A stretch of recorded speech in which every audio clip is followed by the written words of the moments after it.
Mon âme bénit l'Éternel et oublie aucun de ses bienfaits, car il est tout ce dont nos cœurs ont besoin. Il est la joie que nulle richesse ne peut apporter, la paix qu'aucune œuvre humaine peut donner. Gloire au Très-Haut, gloire à notre Seigneur Jésus-Christ. Nous bénissons son saint nom et nous l'exaltons ce matin dans le nom de Jésus. Bonjour bien-aimés frères et sœurs, que le Seigneur vous bénisse. Bienvenue encore dans notre partage du jour. Nous allons parler de nos attitudes face aux échecs, les crises de foi et les angoisses que nous traversons. Ésaïe, le chapitre 30, le verset 12 à 15, il est écrit « C'est pourquoi ainsi parle le Saint d'Israël, puisque vous rejetez cette parole, que vous vous confiez dans la violence et dans le détour, et que vous les prenez pour appui, ce crime sera pour vous comme une partie crevassée qui menace ruine.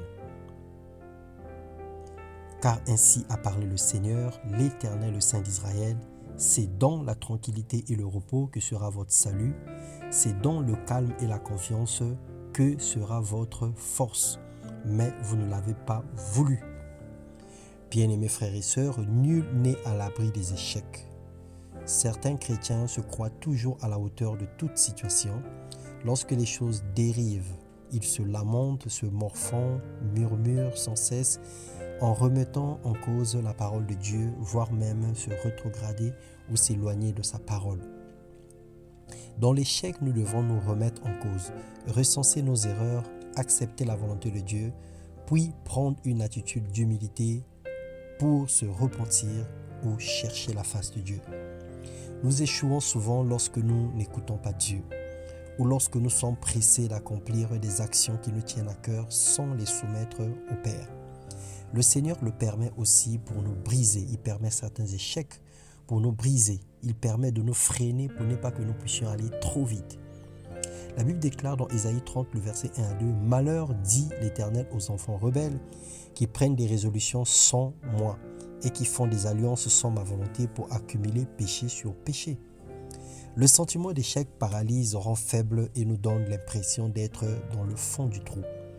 Nous devrons savoir que les déboires font partie de la vie, les échecs également. On ne gagne pas à tous les coups ou on ne gagne pas tous les jours. Luc 18, le verset 19, la Bible dit « Cependant, nous devons faire entièrement confiance en Dieu et reprendre à zéro. Seul et juste, c'est Jésus qui peut se tromper, qui ne peut se tromper, qui ne peut pas faire des erreurs. Mais en tant qu'humains, nous en ferons et nous en ferons encore et encore. Nous ne sommes pas des super surnaturels. Nous nous tromperons un jour, sinon toujours. Relève-toi et reprends la course. Va avec la force que tu as. Va avec l'énergie que le Seigneur te donne. L'échec ne peut pas te mettre à terre toute la vie. Le découragement ne peut pas être l'attitude à adopter. L'angoisse ne peut pas être une charge que tu dois porter toute la vie. Il va y arriver un temps où nous allons célébrer les victoires.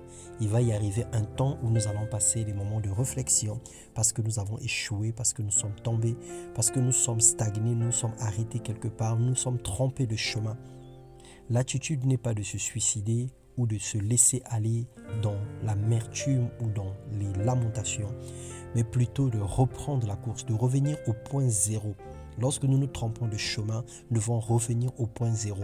Le dernier point où nous nous souvenons, on revient au point zéro et à partir de là, nous allons encore calibrer notre boussole pour reprendre la marche.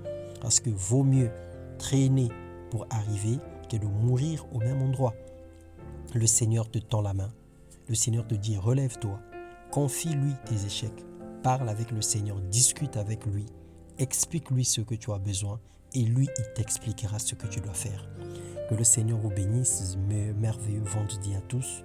Que la grâce de Dieu transperce nos cœurs, que son amour nous touche et que sa présence nous rassure tous les jours dans le nom de Jésus. Soyez comblés de toutes sortes de bénédictions. Que rien ne manque dans vos greniers, dans vos maisons. Que le Seigneur bénisse votre départ et votre arrivée. Que le Seigneur vous comble de toutes sortes de grâces et de bénédictions dans le nom de Jésus-Christ. Amen.